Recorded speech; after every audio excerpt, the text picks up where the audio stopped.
बिस्मिल्लाहिर्रहमानिर्रहीम, अस्सलाम वालेकुम। अली सलमान जी टीवी तमाम नाज़रीन को आईसीसी टी20 वर्ल्ड कप स्पेशल ट्रांसमिशन में खुश आमदेद कहता है कि जहां रोज़ाना during the ICC T20 world cup हम इस ट्रांसमिशन को लेकर आते हैं आपके लिए और बात करते हैं उस दिन खेले जाने वाले मैचेस या उस दिन से जुड़ी स्पोर्ट्स की खबरों के बारे में। जैसे आपके इल्म में है कि इस वक्त आईसीसी टी20 इवेंट जो है वो अब सेमीफाइनल के मरहले में दाखिल हो चुका है और अब सेमीफाइनल की लाइन अप मुकम्मल हो चुकी है और अब देखना यह है कि एशिया की रिप्रेजेंटेशन सिर्फ टीम इंडिया की सूरत में है, जबकि दूसरी जानिब पाकिस्तान क्रिकेट में जो है वो खाड़ पिछाड़ का सिलसिला शुरू हो चुका है। इस्तीफों की बाज़गश्त सामने आ रही है और अलीम डार ने सिलेक्शन कमेटी से इस्तीफा दे दिया है और अलीम डार ने कहा कि जो टीम सेलेक्ट करके दी जाती है उसको जो है वो फाइनल जो है 15 रुकनी टीम में तब्दीली भी कर दी जाती है और साथ साथ फिर प्लेइंग 11 में भी जो अपनी मर्जी से तब्दीलियाँ की जाती हैं। तो अब देखना यह है कि 50-50 लाख रुपए का जुर्माना करने का पीसीबी की जानिब से फैसला सामने आया है। ये फैसला किस हद तक जो है वो सूदबंद साबित होता है, क्या इससे बेहतर पेनल्टी नहीं लग सकती थी? आज के शो में हम बात करेंगे सेमीफाइनल्स के हवाले से और साथ साथ पाकिस्तान क्रिकेट बोर्ड के इन फैसलों के हवाले से। मेरे साथ जो आज पैदल मौजूद है, आप during the ICC T20 world cup transmission इनको सुनते भी रहें, पसंद भी करते रहें और इनकी इन डेप्थ नॉलेज से और मालूमात से आप मुस्तफ़ीज़ भी होते रहे हैं। मेरे साथ जो पहली शख्सियत मौजूद हैं, स्पोर्ट्स जर्नलिज्म का एक बहुत बड़ा नाम, स्पोर्ट्स जर्नलिज्म में एक उस्ताद एक तालीम की हैसियत रखते हैं और साल से कई ऐसी न्यूज़ इन्होंने दी हैं जो सिर्फ इन्हीं का शेवा और इन्हीं का ही जो खासा रहा है। सीनियर स्पोर्ट्स जर्नलिस्ट मेरे साथ मौजूद हैं अब्दुल माजिद भट्टी साहब, शो में खुश आमदेद कहते हैं। अस्सलाम वालेकुम भट्टी साहब। जी वालेकुम अस्सलाम Ali. Thank you so much sir for joining us. जो दूसरी शख्सियत मौजूद हैं, जनाब बोल्ड हैं, बलंट हैं और पाकिस्तान क्रिकेट का बहुत ज़्यादा दर्द रखते हैं, लेकिन इनके जब अल्फाज होते हैं उनसे ऐसा लगता नहीं है कि लोग ये भी कहते हैं कि शायद ये पाकिस्तान क्रिकेट के कोई मुखालिफ हैं, पाकिस्तान क्रिकेट को ये पनपता हुआ नहीं देखना चाहते। लेकिन जो इनके अल्फाज हैं, जो इनके जज्बात हैं, वो आज सब देख रहे हैं कि जिस मामले को लेकर ये आगे चल रहे थे आज सभी उस पर बात करते नज़र भी आ रहे हैं और शायद आज अगर इनकी बात सुन ली जाती और इन जैसे कई लोगों की और हम जैसे लोगों की बात सुन ली जाती तो शायद आज पाकिस्तान क्रिकेट जो है वो इस हाल में नहीं होती। कमर इफ़ी साहब मेरे साथ मौजूद हैं, शो में खुशामदीद कहते हैं। अस्सलाम वालेकुम इफ़ी भाई। वालेकुम अस्सलाम Ali, thank you very much. और भट्टी साहब अस्सलाम वालेकुम। भट्टी साहब के साथ जब बैठता हूँ मैं, एक चीज़ की मुझे थोड़ी सी बदतमीज़ी लगती है, मैं अपने व्यूवर्स से मैं उसकी माजरत चाहता हूँ कि मेरी आवाज़ ज़रा ऊंची चली जाती है। उसमें अली का भी बड़ा अहम किरदार है। वजह यह है कि जानबूझ के छुपते हुए और नोकीले सवालात मेरी तरफ थ्रो करता है ताकि मैं अपने जज्बात जो है वो मतलब बिल्कुल ही आग निकालना शुरू कर दूँ। यकीनन क्रिकेट हमारा है बिल्कुल ही 15 तकरीबन 20 सालों से हमारा भी क्रिकेट से कहीं ना कहीं पर्दे के पीछे ताल्लुक़ रहा है और हमारी जो परवरिश है, मैं आपको सच बात बताऊँ, टीवी पर बोलने की परवरिश के असल मुहर्रिक जो है वो भट्टी साहब ही हैं। वजह यह है कि इनको पढ़ना और उसके बाद इनको सुनना हमने बड़ा तवज्जो से इन सारी चीज़ों को देखा है। तो आज यहाँ पर जब इनके बराबर में बैठता हूँ ना, तो मैं कोशिश करता हूँ कि मेरी आवाज़ ज़्यादा ऊंची जाए ना, क्योंकि वो बदतमीजी लगती है। मगर अली का कोशिश पे आपका ये हाल होता है। अली एक प्रोग्राम का फॉर्मेट भी है और नहीं लेकिन भट्टी साहब, लेकिन अब देखें कमर अदा, हम जब एक स्पोर्ट्स चैनल पे हम तीनों थे तो ये उस वक्त पसे पर्दा रह के, और मैं उस वक्त भी कहता था यार क्या ज़बरदस्त इस बंदे की आईक्यू है, क्या ज़बरदस्त आइडियाज़ हैं। और फिर माशाल्लाह जब ये स्क्रीन पर आए तो इन्होंने, आप देखें, मैं अक्सर इनको देखता था जब पाकिस्तान के मैचेस, इंटरनेशनल मैचेस ख़त्म होते थे, 50-50 हज़ार लोग एक वक्त में इनको देख रहे होते थे और इतने व्यूज़ मजाक नहीं है। लेकिन बहरहाल बहुत शुक्रिया आपका भी अली, आप हमेशा एक्नॉलेज करते हैं। और इफ़ी भाई हमारे, इन्होंने जिस तरह पाकिस्तान में तो अपना नाम बनाया, लेकिन पाकिस्तान से बाहर बॉर्डर के उस तरफ, कल मैं बल्कि अभी ऑफ एयर बता रहा था कमर अदा को कि मेरे एक दोस्त होते हैं डॉक्टर एजाज, लंदन में होते हैं, उनका फ़ोन आया, उन्होंने कहा भाई इनको समझाओ। वो डॉक्टर एजाज चूँकि खुद डॉक्टर है, उन्होंने कहा भाई ये जिस तरह जज्बाती होके अपने इमोशंस का इजहार कर रहे हैं कि इनके दिमाग की नस ना पड़ जाए। मैंने कहा नहीं, कुछ नहीं इनको होगा, लेकिन एक पाकिस्तानी की यही दिल की आवाज़ है। कोई बात धीमे लहजे में अपनी कह देता है, कोई ऊंची आवाज़ में कहता है, लेकिन बहरहाल दुख सबका एक ही है। बिल्कुल दुख सबका एक ही है, लेकिन डॉक्टर साहब को शायद हमारा हाल नहीं पता कि जब ये चीख रहे होते तो हम लोगों का क्या हाल होता है। इनकी फिक्र डॉक्टर साहब आपको, हम लोगों की कोई फिक्र आपको नहीं है। बहरहाल बात करते ज़रा क्रिकेट के इशूज़ के ऊपर बात कर लेते हैं। सबसे पहले जो सेमीफाइनल खेला जाने वाला है कि जहाँ पे न्यूजीलैंड और साउथ अफ्रीका की टीमें मद्दे मुकाबले। भट्टी साहब ये किस तरह आप इस सेमीफाइनल को देख रहे हैं, क्योंकि साउथ अफ्रीका इस मरतबा बड़ी तैयारी के साथ आई है और जिस तरह से वो क्रिकेट खेल रही है, जिस तरह से वो खेलते हुए अपने राउंड के मैचेस खेलते हुए आए, सुपर 8 के मैचेस उन्होंने खेले, उससे लग रहा है कि इस मरतबा चौकर्स का जो उनका टाइटल है शायद वो उसको इस दाग को धो दें। अली देखें, साउथ अफ्रीका की टीम हमने जब उनको पहली बार देखा 92 वर्ल्ड कप में, उस वक्त भी बड़ी ज़बरदस्त टीम थी। आज 2026 में देख रहे हैं, आज भी साउथ अफ्रीका की टीम हमें एक कंप्लीट टीम नज़र आती है, जो इस टूर्नामेंट की अभी तक वाहिद टीम है जिसने 7 मैच जीते, 4 ग्रुप मैच जीते, 3 सुपर 8 के मैचेस जीते। लेकिन जो आपने बात कही, जब ये बड़े मैचेस में आते हैं ना, वहाँ पता नहीं इनको क्या होता है, अचानक ये टीम चौक कर जाती है। न्यूजीलैंड को आखिरी मैच में इंग्लैंड के हाथों झटका लगा, जीता हुआ मैच वो हार गए। मेरा ख्याल में अच्छा मैच होगा, लेकिन साउथ अफ्रीका के जो हेड कोच हैं सकूरी कॉनरेड, अब देखें एक बिल्कुल अननोन नाम है जिसको कोई बहुत ज़्यादा दुनिया में जानते नहीं है कि माइक हैसन न्यूजीलैंड के हेड कोच रह चुके हैं, गैरी कर्स्टन इंडिया के हेड कोच रह चुके थे साउथ अफ्रीका के। लेकिन सकूरी ने, आप देखें, साउथ अफ्रीका की क्रिकेट को और साउथ अफ्रीका की टीम को कहाँ पहुँचा दिया। तो मेरा इस वक्त सिर्फ उनके हेड कोच का तस्करा करने का मकसद ये था कि हम बड़े नामों के पीछे भागते हैं, क्या हमारे पास वो आई नहीं है, आँख नहीं है जो एक अच्छे कोच को तलाश करे, वो अच्छा कोच अच्छी टीम बनाए, अच्छी 15 रुकनी टीम तश्कील दे। तो हम बड़े नामों के पीछे भाग रहे हैं और अनफॉर्चुनेटली 10 महीने साल बाद फिर वो गुब्बारा जो है उसमें से हवा निकलना शुरू हो जाती है।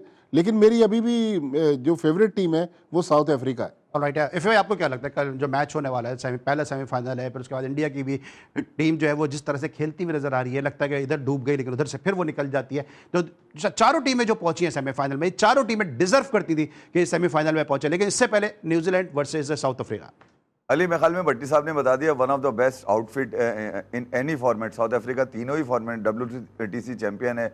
T20 वर्ल्ड कप में अगर इनका सफर देखें 2024 से 2026 तक, एक ही मैच ये हारे हैं और वो ट्रिनिडाद टोबैगो में वेस्ट इंडीज इंडिया के खिलाफ जो फाइनल खेला था, वही एडन मार्करम वही एक मैच हारे में T20 वर्ल्ड कप में। और ये सफ़र आपने देखा ही होगा जिस अंदाज से वो खेलें, क्योंकि वो श्रीलंका जाके नहीं खेल सके, थोड़ा सा उनको ट्रिकी पिचेस नहीं मिली। न्यूजीलैंड जो है वो तकरीबन आपने देखा होगा अच्छा खासा वहाँ पे खेल कर आई है, आपने अंदाज़ा लगाया। पाकिस्तान वाला मैच, शुक्र है कि पाकिस्तान वाला मैच नहीं हुआ उनका, मगर वो भी जीत जाता पाकिस्तान से अगर न्यूजीलैंड, तो और मसाइल का शिकार होता। न्यूजीलैंड के पास अगर देखा जाए तो उनका एक ही खिलाड़ी ऐसा था, रविंद्र जडेजा, जो श्रीलंका जाके चला, उसने 4 विकेटें वहाँ पे ले ली, 4 ली, फिर 3 ली विकेटें, वो विकेट टेकिंग में रचिन रविंद्रा। तो मैं कह रहा हूँ कि न्यूजीलैंड अगर देखा जाए तो 7-8 नंबर तक बैटिंग आती है। उन्होंने नीशम को आखिरी मैच में बिठाया हुआ था अगेंस्ट इंग्लैंड वाले मैच के अंदर, तो एक अच्छा आउटफिट जरूर है। मगर अगर साउथ अफ्रीका का अगर एक्सपीरियंस देखा जाए इंडिया के अंदर, तो उनके पास IPL का सबसे बड़ा एक्सपीरियंस है। तमाम ही खिलाड़ी जो है उनके वो खेलते हैं जो इस वक्त T20 के स्क्वाड के अंदर है। तो मैं अगर यूं कहूं कि साउथ अफ्रीका ये मैच जीता हुआ ईडन गार्डन कोलकाता में, तो कोई दो राय नहीं है। ठीक है, आपको क्या लगता है भट्टी साहब के, जो अगर दोनों टीमों का एप्पल टू एप्पल कंपैरिजन करते हैं, तो आपको क्या लगता है एज जो है स्पिनर्स जो है वो इंग्लैंड के पास, मां सिवाय सेंटनर के, उनके पास ऐसे स्पिनर्स नहीं है कि जो उस तरह इंग्लैंड के पास स्पिनर्स हैं, क्योंकि जो पिचेस हैं इंडिया की वो डेफिनेटली सूट करती हैं स्पिनर्स को। एप्पल टू एप्पल कंपैरिजन करते हैं दोनों टीमों के स्पिनर्स का, क्योंकि स्पिनर्स का ही गेम है, तो आपको किसको ज़्यादा एज लगता है? आप इंडिया इंग्लैंड के मैच की बात कर रहे हैं? नहीं, मैं बात कर रहा हूँ जो न्यूजीलैंड का और उसका इंग्लैंड का मैच है।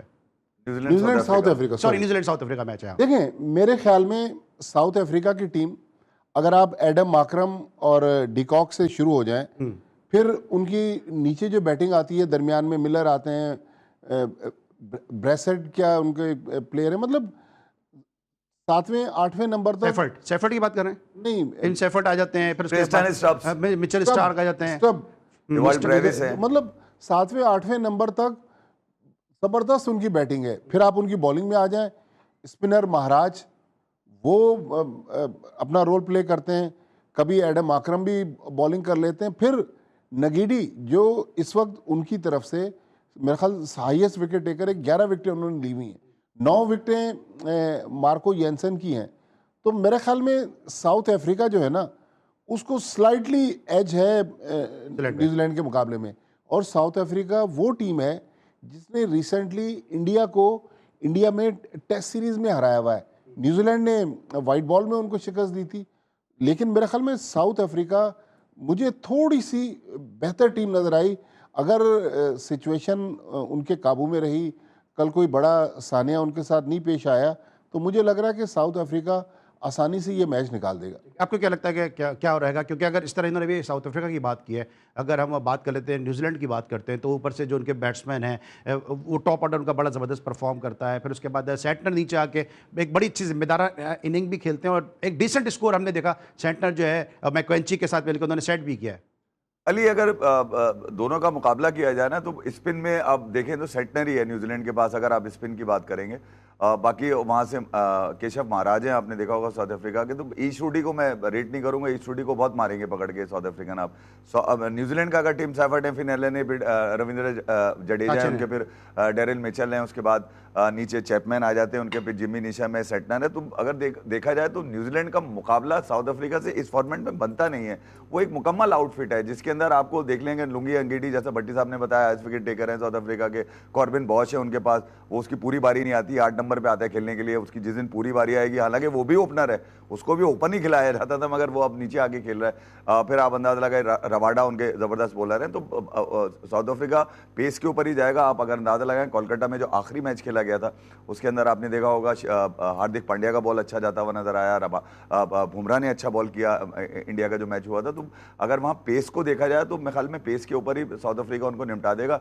स्पिन में मैं ये बोलूंगा कि यार कोई एडवांटेज न्यूजीलैंड को सिवाय सेंटर के, सेंटर इतने इफेक्टिव रहे नहीं है T20 वर्ल्ड कप में अब तक। और फिर इस इंडियन कंडीशन के अंदर आप ये बोलें कि सेंटर कोई बहुत ही बुरा दिन हो सकता है साउथ अफ्रीका, कोई होता है ना जैसे बैड डे आता है, तो बहुत ही बुरा दिन होगा तो साउथ अफ्रीका कहीं लग सकता है, मगर 98% साउथ अफ्रीका को ये मैच निकला हुआ है। एक चीज अली, एक चीज है मेरे ख्याल में, हमने इंडिया वेस्ट इंडीज का जो सुपर 8 का मैच देखा था, उसमें सेकंड इनिंग्स में ड्यू बहुत ज़्यादा गिर रही थी और जमुना नदी जो है बस इस ईडन गार्डन्स के बराबर से बह रही है। तो मेरे ख्याल में ड्यू फैक्टर होगा, लिहाजा टॉस इस मैच में इंपॉर्टेंट। यही मैं आपसे सवाल करता, टॉस कितना इंपॉर्टेंट होगा, क्योंकि ट्रेडिशनली जो कोलकाता में जो टारगेट को जो है वो डिफेंड करना थोड़ा सा मुश्किल होता है। जी हाँ, मुश्किल होता है, लेकिन उस दिन आप देखें ना, संजू सैमसन ने 97 रन बनाए और ये साबित किया कि अगर आप अच्छी क्रिकेट खेलें, अच्छे शॉट्स खेलें, तो उन्होंने 12 मैचों के बाद 50 रन बनाए और वर्ल्ड कप की उनकी पहली 50 थी, लेकिन मैच विनिंग 50 थी। तो मेरा ख्याल में ड्यू फैक्टर डेफिनेटली होगा।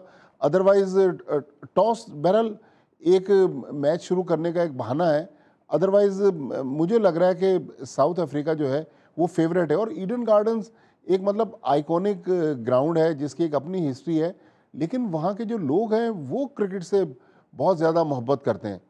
वहाँ पे हालांकि बड़े बड़े वाकयात हुए और बाज़ दफ़ा ग्राउंड को अभी मेसी का वाकया हुआ, इतना बड़ा वाकया हुआ, लेकिन मुझे लग रहा है कि कल एक अच्छा मैच होना चाहिए। बिल्कुल अच्छा मैच होना चाहिए। और बात होते होते जब आ गई है जना संजू स्पेशल सैमसन की तरफ, तो ब्रेक के बाद जब वापस आएंगे तो गौतम गंभीर ने उनकी इनिंग के बराबर डूबे के 2 चौकों को लाके खड़ा कर दिया है। इस पे बात करेंगे। और फिर भाई बार बार ये बात भी कर रहे होते हैं कि गौतम गंभीर हमेशा संजू सैमसन का कैरियर खराब करने वालों में शामिल भी रहे। ब्रेक के बाद बात करेंगे, मिलते छोटे से ब्रेक के बाद।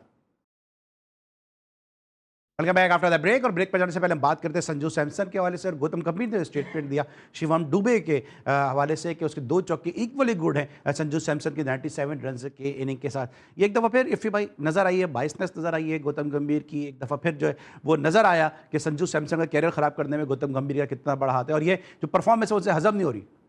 अली, मेरे ख्याल में वो तो लाइक डिसलाइक होते ही हैं कोचेस के। और आप देखिएगा जिस अंदाज से उसको उन्होंने पूरे वर्ल्ड कप से बाहर रखा, भट्टी साहब ने बताया 12 मैचेस में उसके पास से कुछ नहीं आया, तो कोई बात नहीं यार। अगर 12 मैचेस में कुछ नहीं आया तो आपके पास पोटेंशियली अगर देखा जाए इस वक्त T20 में इंडिया के पास इससे बेस्ट ओपनर कोई भी नहीं है। 300 कौन मारता है लगातार, ये बताइए। कोई छोटी टीम के खिलाफ उसने जिम्बाब्वे आयरलैंड के खिलाफ मारे थे 300, उसने बैक टू बैक 300 मार दिए। उसके बाद 2-3 अगर परफॉर्मेंस ठीक नहीं आई आपकी, फिर आपने जिम्बाब्वे के खिलाफ उसको मौका दिया। इसका मतलब ये है कि माइंडसेट चेंज हुआ ना। जब आपने जिम्बाब्वे के खिलाफ उसको मौका दिया, ये सोचकर ही दिया ना कि यार ये अगर बैठा रह गया तो मुझे गालियां पड़ेंगी, इसको भी मौका दे दो ताकि सारी गालियां इस पे शिफ्ट हो जाएं। वहां पर भी उसने आपको ब्रेक थ्रू दिया, वहां पे भी 25 रन मारे 12 बॉलों पे, और अल्लाह ने देख लें कहां पर उसको इज्जत दी है। जहां पर इज्जत दी है कि लोग उसको इस वक्त मेरे ख्याल में विराट कोहली से बड़ा बल्लेबाज कहते हुए नजर आ रहे हैं। और ये जिस तरह से 2015 में उसका डेब्यू हुआ, मुझे भी पता है, हम तो आपको याद है IPL इसके ऊपर किया करते थे काफी शोज। अच्छा, मैंने भी वहां पहली बार संजू सैमसन का आज भी बता रहा हूं, इफ़ी के मुंह से सुना कि है संजू सैमसन, तो वो नाम चूंकि यूनिक था, आज भी हमारे जहन में था कि यार 2015 के बाद 11 साल बाद उसने 2013 में इसको राजस्थान रॉयल ने 18 साल की उम्र में उठाया। पहले ही सीजन में इसने 250 रन 265 रन मारे थे, जिसमें 63 बॉलों पे 119 रन से ये इसकी लाइमलाइट थी, जहां से इसने अपने करियर को बनाया। 2015 में डेब्यू करने के बाद गायब हो गया ये, फिर 2019 में इसको लेकर आए, 4.5 साल के बाद ये वापस आया टीम के अंदर। रवि शास्त्री को क्रेडिट जाता है जिसने इसको वेस्टइंडीज के खिलाफ मौका दिया, और उसके बाद ये दोबारा इन्होंने फिर गायब अगाए। इसकी कुछ परफॉर्मेंसेज जो होती थी उसके ऊपर बात ये की जाती थी कि वजह ये भी है ना कि यार वो बिल्कुल ही उस एथनिसिटी से जरा चेंज है ना, जरा आपको पता ही है मामला उसके जो है वो तमिलनाडु के हैं, थोड़ा विशाखापट्टनम का लड़का है, केरला बॉय है, तो फिर मामला कहीं ना कहीं थोड़े से जबान के ऊपर भी जा रहे होते हैं। तो ये मामला जो थे गौतम गंभीर के आने के बाद जो है ना बढ़ते चले गए, संजू सैमसन पे जो है ना मामला खराब होते चले गए। मगर अल्लाह जिसको इज्जत दे वो तो कोई पीछे नहीं कर सकता। उसको जिम्बाब्वे के खिलाफ मौका मिला और उसने आपको वो मैच जिता दिया जो डू और डाई था। आपकी इज्जत जो है वो लुट गई थी अगर वो संजू सैमसन ना खड़ा होता। अब आप क्रेडिट भले शिवम दुबे को देते हैं, शिवम दुबे बुरा खिलाड़ी नहीं है।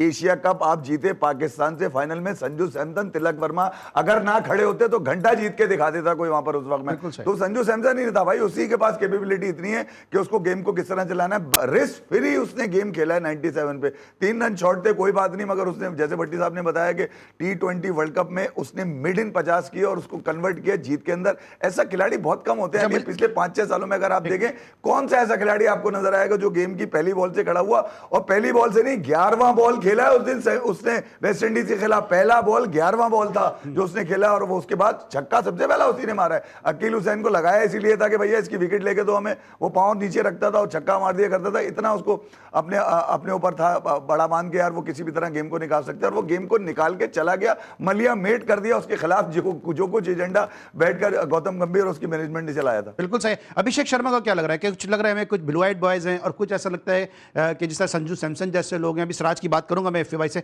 लेकिन अभिषेक शर्मा का मुस्तकबिल क्या लग रहा है? क्या ये उनके कैरियर की फिलहाल आखिरी T20 इनिंग है? क्योंकि इससे पहले इसके बाद फिर उनके पास बैकअप में जायसवाल जैसा प्लेयर मौजूद है, शुभमन गिल मौजूद है, पीछे सूर्यवंशी भी आ रहा है। तो आपको लगता है कि जायसवाल ये बहुत इंपॉर्टेंट इनिंग है अभिषेक शर्मा के लिए जिस अंदाज से वो खेल रहे हैं?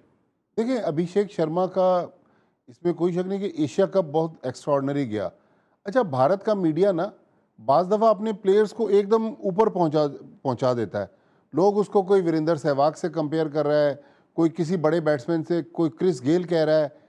फिर अचानक ये डिबेट देखें, अभिषेक शर्मा कब अंडर प्रेशर आए? जब मोहम्मद आमिर ने कहा कि ये स्लॉगर है, और वो गलत नहीं कह रहे थे। तो बड़े बैट्समैन, हमारी क्रिकेट में भी बहुत सारे ऐसे कैरेक्टर्स आते हैं जो एक एक दो मैचेस के बाद मंजर से गायब हो जाते हैं। मेरे ख्याल में अब अभिषेक शर्मा को भी पता चला है कि मेरे से एक्सपेक्टेशंस भी बहुत ज़्यादा हैं, मीडिया भी मुझे फॉलो कर रहा है, दूसरे मुल्कों के प्लेयर्स जो हैं वो भी मेरी बात कर रहे हैं। अब देखें, क्रिकेटर का यही पता चलता है कि वो मेंटली कितना स्ट्रांग है। लेकिन मेरा ख्याल टैलेंटेड है, लेकिन इस पूरे क्राइसिस से निकलकर संजू सैमसन की तरह कोई, ज़ाहिर वर्ल्ड कप की इनिंग्स तो लोग फिर मुद्दतों याद रखते हैं, तो इस तरह के कोई इनिंग्स खेले। लेकिन प्लेयर बहरहाल वो अच्छा यंग प्लेयर है, अभी उसका बहुत कैरियर पड़ा हुआ है। बिल्कुल सही है, बहुत कैरियर पड़ा हुआ है। लेकिन क्विकली इधर मुझे आप भी बताइएगा कि कितना प्रेशर में से होगा अपना अभिषेक शर्मा, क्योंकि उससे परफॉर्म नहीं हो रहा है। पीछे मैंने नाम गिना दिए और आप भी जानते हैं सारे नाम जो अभी लाइन में लगे हुए हैं। अली, बड़ी टीम्स जो होती है ना वो यकीन उनका थिंक टैंक भी बड़ा होता है। कुछ फैसले आप ऐसे करते हैं कि आपके अगेंस्ट जाते हैं, और कुछ फैसले आपको करने पड़ते हैं सिचुएशन देखकर। इंडिया का अहमदाबाद के अंदर जो साउथ अफ्रीका के खिलाफ मैच था, वहाँ मार्कराम के हाथों आउट होना, उसके बाद उनका श्रीलंका में सलमान अली आगा के आउट होना, उसके बाद आमिर की बात अगर आप देखेंगे तो कहीं ना कहीं प्रेशर इंडियन टीम की मैनेजमेंट के ऊपर आया था। गौतम गंभीर, सितांशु कोटक पे आया कि यार कुछ ना कुछ हमने करना है, और वो बेहतर फैसला उन्होंने जिम्बाब्वे के खिलाफ संजू सैमसन को रख के किया कि यार अगर हमें यहाँ से एक नुकसान मिलता है तो हम यहाँ से फायदा उठा सकते हैं। और वो आपने देखा होगा अभिषेक शर्मा जिस तरह से कोलकाता में गैर जरूरी शॉट खेला था, वो बिल्कुल ही कंडेम करना चाहिए। उस शॉट की जरूरत नहीं थी यार, तुम्हें क्या जरूरत थी उस शॉट मारने की, जब तुम्हें पता है कि एक से एक आदमी छक्के भी मार रहा है, चौके भी मार रहा है, तुमने जबरदस्ती बल्ला घुमा दिया।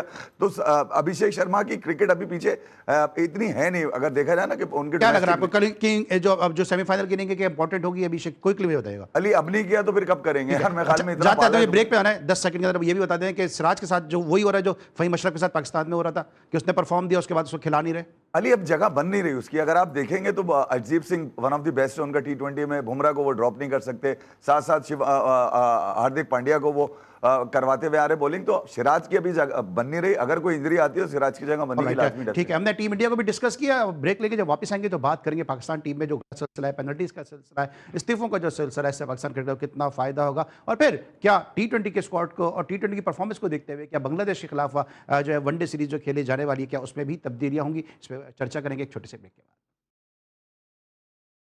Welcome back after the break. और ब्रेक पर जाने से पहले हम टीम इंडिया को डिस्कस कर रहे थे, बात करेंगे पाकिस्तान क्रिकेट में इस वक्त क्या हो रहा है। सबसे पहले बात करते हैं कि ये जो पेनल्टी लगी है 50-50 लाख के जुर्मानों की, इसकी जो बात है उस पर बात करेंगे किस हद तक ये फिजिबल है, क्योंकि आज तक मुझे भी तकरीबन 27-28 साल हो गए स्पोर्ट्स इंडस्ट्री के अंदर, भट्टी साहब को भी तकरीबन 35-40 साल हो गए, हमने आज तक नहीं सुना कि कभी परफॉर्मेंस बेस जो है वो जुर्माने लगे हों। और किस तरह जुर्माने लगेंगे, अगर आप बाबर आजम पर जुर्माना लगाते हैं तो वो तो अगेंस्ट श्रीलंका मैच खेले ही नहीं थे, उस्मान तारिक का तो सिर्फ एक मैच खराब हुआ। उस्मान खान पे जुर्माना लगाते हैं, वो 22 पे 44 इंडिया के खिलाफ कर चुका है। सलमान पे जुर्माना लगाते हैं तो आपने खुद ही उसको कप्तान जो मुकर्रर किया हुआ है। जुर्माना लगाएंगे तो उसकी क्या क्या स्टेप्स क्या लिए जाएंगे जुर्माने लगाने के? भट्टी साहब, मुझे तो ये सोच के मुझे तो समझ में नहीं आ रहा किस तरह होगा ये सब। अली, ये जुर्माने वैसे ही लग रहे हैं जिस तरह 2024 में सर्जरी हो रही थी। देखें, मोहसिन साहब को गलत गाइड किया जा रहा है। अगर कोई खराब परफॉर्मेंस कर रहा है तो उसको टीम से निकाले ना। मैंने तो 2 दिन में दुनिया के सारे खेलों की हिस्ट्री चेक कर ली कि ख़राब परफॉर्मेंस पर गोल्फ में, फुटबॉल में, टेनिस में या दूसरे खेलों में कोई जुर्माने की मिसाल है? हमें तो कोई मिसाल आज तक नज़र नहीं आ रही। मैंने कहा तो 35-40 साल आपको भी हो गए, कभी हमने भी नहीं सुना। अच्छा, आप चलें 50 लाख रुपए जुर्माना कर रहे हैं एक प्लेयर पे, लेकिन वो तो 12-12 करोड़ ले रहे हैं PSL में, 11.5 करोड़ तो फिर भी उनको मिल जाएंगे। तो इसका ये इलाज नहीं है, सज़ा इनको मिलनी चाहिए, लेकिन इनको आटे दाल का भाव तब पता चलेगा जब ये टीम से निकलेंगे।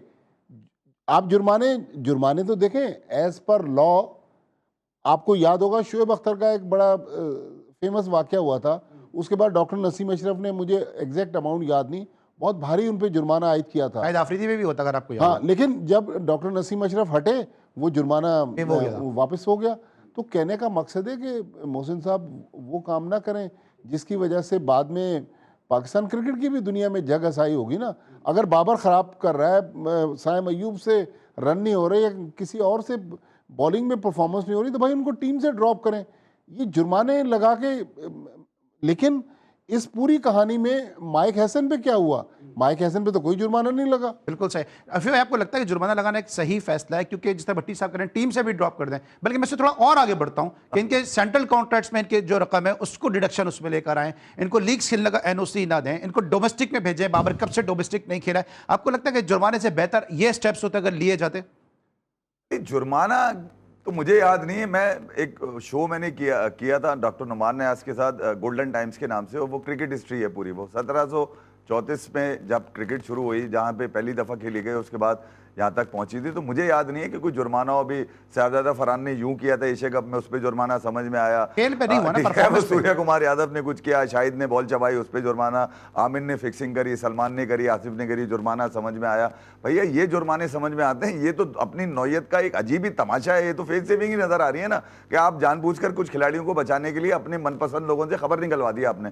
या तो PCB तरदीद कर देता, इतने दिनों में तरदीद आ जानी चाहिए थी ना। 24 घंटे से ज्यादा इस बात की आ रही है कि अब ये कहा जा रहा है कि माइक हैसन जो है जनाब वो उसको खिलाना चाह रहा था, उसको नहीं खिलाना चाह रहा था। फिर अलीम डार का रेजिग्नेशन आ गया। मैं पहले भी कह चुका हूँ, ये शरीफों का खेल नहीं है, इसमें शरीफ लोग कहना बेकार है भाई। ये बदमाशों का खेल है। आपका एटीट्यूड नहीं है अगर क्रिकेट में, तो आप क्रिकेटर नहीं है भाई। मैंने तो क्रिकेट पाकिस्तान की देखी है, उसमें सारे टुर्रे बदमाश देखे ऐसे कि जो फील्ड पे जाते हैं तो अपोजिशन की टांगे कांपे टांग जाया करती थी। मगर अब तो अजीब ही क्रिकेट है। शरीफ है इस वजह से। शरीफ का काम क्या है यहाँ पर यार? वो उन्होंने जो है वो सिलेक्टर थे, क्या नाम है, अलीम डार, उन्होंने इस्तीफा दे दिया। यार अगर गैरत थी तो उस वक्त देते ना कि मैंने 2 लोगों को मना किया, इनको टीम में क्यों ले लिया गया भैया स्क्वाड के अंदर, तो समझ में आता, तो पाकिस्तानी समझ में आता। अब जो लोग रेजिग्नेशन दे रहे हैं उन पर भी लानत है मेरी तरफ से। भैया जब तुमने सारे पैसे ले लिए, सारे मजे ले लिए, सारी चीजें कर ली, तो अब तुमने आग लगा दी। बेकारी की आग लगाने वाली चीज है ना यार मार्केट के अंदर, कि मैंने कहा था 2 लोग नहीं लेना यार। माइक हैसन हो, बाबर आजम हो, या टीम के और लोग हो, जुर्माना नहीं बनता, इनको धक्के मार के बाहर निकाल दिया जाए। तुम एक मिनट भट्टी साहब, आप इसमें ऐड करिएगा थोड़ा सा, मैं और इसमें इजाफा कर दूं कि अगर जुर्माना लग रहा है तो फिर आकिब जावेद क्यों साफ बच रहे हैं? फिर वहाब रियाज की परफॉर्मेंस में भी तो इस तरह की परफॉर्मेंस सामने, फिर तो सब पे जुर्माने लगे ना, फिर प्लेयर्स पे क्यों लग रहे हैं? देखिए जुर्माना तो सॉरी आप नहीं भट्टी साहब, सॉरी आप नहीं, मैंने कहा कि सेंट्रल कॉन्ट्रैक्ट में तो जुर्माने की क्लॉज ही नहीं है ना। अब आप ये भी तो नहीं है ना क्लॉज, ये भी तो आउट ऑफ द कॉन्टेक्स्ट जा रहे हैं ना यहाँ पे भी तो। अब बहुत अच्छी बात की कमर अदा ने कि अब अलीम डार क्यों बोल रहे हैं? जब कश्ती डूब गई तो कश्ती में आप मजीद सुराख कर रहे हैं। भाई जब टीम अनाउंस हुई थी आप उस वक्त रिजाइन कर देते ना। मैं आपको एक थोड़ा पीछे लेके जाता हूँ। 2009 का जो T20 वर्ल्ड कप हुआ जिसमें पाकिस्तान चैंपियन बना, मरहूम अब्दुल कादिर चीफ सेलेक्टर थे। उन्होंने नाराज होकर टीम के अनाउंसमेंट के बाद रिजाइन कर दिया कि यूनुस खान ने शाहजेब हसन और एक और किसी प्लेयर को डलवा लिया, मेरी उसमें मंशा शामिल नहीं थी। इत्तेफाक से देखिए अल्लाह ताला ने यूनुस खान को इज्जत देनी थी, वो टीम चैंपियन बन गई। तो अब बोलने का फायदा नहीं है ना। माइक हैसन के बारे में आज मैं पढ़ रहा हूं कि लोग कह रहे हैं कि माइक हैसन ने तो बहुत ज्यादती कर दी, की होगी, लेकिन ये पहली सीरीज तो उसकी नहीं है ना। अभी इंडिया के मैच से पहले जब मोहसिन नकवी साहब गए हुए थे कोलंबो, तो क्या प्लेयरों ने चेयरमैन से शिकायत की थी कि साहब माइक हैसन जो हर चीज़ में असरअंदाज हो रहे हैं? सलमान अली आगा ने पीसीबी चेयरमैन को चाहते तो फ़ोन कर देते, मैनेजर चीमा साहब के ज़रिए उनको पैगाम भिजवा देते कि भाई मेरे फैसलों पर कोच असरअंदाज हो रहा है। पिछली 10-12 सीरीज़ में तो हर चीज़ सही थी। अब क्योंकि इसका बैकलैश बहुत ज़्यादा आया, शोर शराबा बहुत ज़्यादा हो रहा है, तो नई नई कहानियाँ मीडिया में फ्लोट की जा रही हैं। ये सारा आई वॉश है, ये पाकिस्तान क्रिकेट को नुकसान पहुंचा रहा है।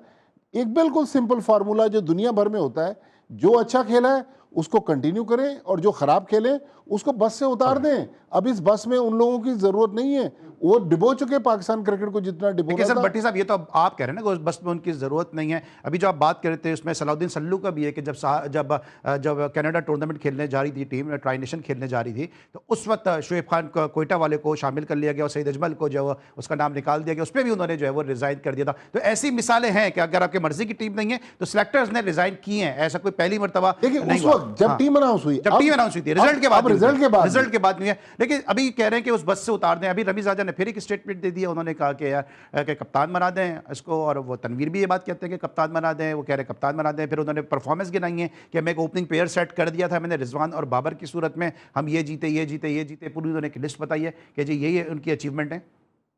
अली घंटा जीते क्या जीते बताओ मुझे, तुम 5 साल में तुम्हें नजर आया कोई जीत नजर आई?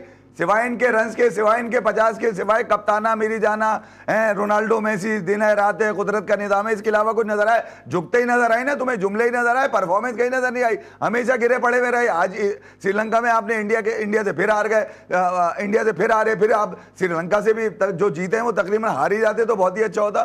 किसी इवेंट में पाकिस्तान नहीं खड़ा है, 4-4, 5-5 इवेंट ये T20 के ले चुके हैं यार, कमाल नहीं है। मैं ये कह रहा हूं कि अगर आपकी टीम किसी इवेंट के लिए नहीं बनती तो बेकार है ना यार। अबे बायलैटरल जो तुमसे खेलने के लिए आते हैं, गिरे पड़े आते हैं, उनकी टीम में पूरे खिलाड़ी भी नहीं होते जो तुमसे खेलने के लिए आते हैं। दुनिया में जहां तुम जाते हो तुम्हारी ऐसी की तैसी कर देते हैं। न्यूजीलैंड में गए थे, शाहीन शाह अफरीदी कप्तान थे, वहां पर भी तुम 4-1 जो है वो हार गए थे, मगर शाहीन शाह अफरीदी के साथ जो बाबर आजम ने किया बाद में कप्तानी लेकर, तो ये इनके मसले आपस के। अबे ये धंधा पानी चलता है। 2023 का याद है ना तुम लोगों को, टीम एक महीना रह गया था वर्ल्ड कप में जाने के लिए और इनके पैसे ही तय नहीं हो रहे थे। कोई कह रहा था 70 लूंगा, कोई कह रहा था 75 लूंगा, तो ये तो पैसों के लिए गिरे पड़े हुए। परफॉर्मेंस इसकी किधर है? मैं भी ये कहता हूं कि यार अगर टीम के लिए खिलाड़ी अगर 5-5 साल से खेल रहे हैं, मुस्तकिल खेल रहे हैं, बगैर परफॉर्मेंस के, बगैर क्राइटेरिया के खेले जा रहे हैं, तो यार किसी इवेंट में अकेले खड़े होके संजू सैमसन बन के दिखा दो, बन के दिखा दो, जो पाकिस्तान के खिलाफ जिसने अपना T20 में कमबैक किया है, आज वो अपनी टीम लेके फाइनल में खड़ा हुआ है। कमाल नहीं है? मैं ही कह रहा हूं कि यार आप अगर ये ढूंढते हैं माइक हैसन के ऊपर जो नजला जो छुरी चलाने की कोशिश कर रहे हैं, माइक हैसन का क्या कसूर है इसके अंदर? क्या कसूर है? मुझे एक बात बताएं। और जिन लोगों ने ये खबरें चलाई है, पीसीबी तरदीद क्यों नहीं कर रहा यार अब तक कि ना हमने 50 लाख की बात करी है ना कप्तान की बात करी है। मैं आपको बड़ी इंटरेस्टिंग, मैंने एक बड़े जिम्मेदार शख्स को मैसेज किया, मैंने कहा साहब ये खबर चल रही है, ये खबर सही है? उन्होंने कहा जी खबर सही है लेकिन हम नहीं बोलेंगे, ये आप बोले। अच्छा, तो मतलब ये कैसी खबर है? सकलैन जो बोल रहे हैं शादाब के लिए वो सही बोल रहे हैं? देखें अब हमारे दोस्त हैं इंतहाई अदब के साथ कि भाई आप गलत डिफेंड कर रहे हैं ना। अगर शादाब परफॉर्मेंस देता तो ठीक है, एज ए सुसर के, एज ए फॉर्मर क्रिकेटर आप डिफेंड करते, लेकिन जिस तरह सकलैन मुश्ताक अपने दामाद के लिए रेस्क्यू कर रहे हैं, मेरे ख्याल में मुनासिब नहीं। शाहिद आफरीदी भी है ना, वो सच बोल रहे हैं तो सकलैन भी सच बोले। देखिए, थैंक यू सो मच भट्टी साहब, थैंक यू सो मच कमर ज़ैफ़ी साहब। और शादाब को सिर्फ मैं यही मैसेज दूंगा कि आप अपने जहन में ये बात बड़े अच्छे तरीके से क्लियर कि दामाद आप सिर्फ सकलैन मुश्ताक के हैं, पूरे पाकिस्तान को अपना जो है वो ससुराल ना समझें और इसी तरह से उसको पूरे पाकिस्तान को ट्रीट ना करें। इंशाल्लाह कल मुलाकात होगी, कल तक के लिए सलमान को इजाज़त दीजिए, अब तक बहुत ख्याल रखिए, अल्लाह हाफ़िज़।